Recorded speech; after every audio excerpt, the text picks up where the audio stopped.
lẽ cái lái kho mình không ăn rất chưa dẫn như thế nào nó phân tâm vào trong cổ nó không gặp lại tiền gặp lại đi còn mang lôi cái chở vào bên các bạn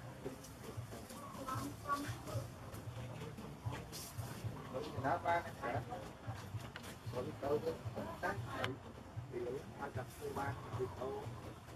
cái phải đặt xong cái nó điện áp lực rồi cái mà điều ra thăm điện trong hôm mà nhảy đặt đi nó phải là ra trong có cái ô to đi lan mà cây hay lá đặt biết cây cái nào trong cái lan ok, nhóm bao. Có camera bên kia một đi.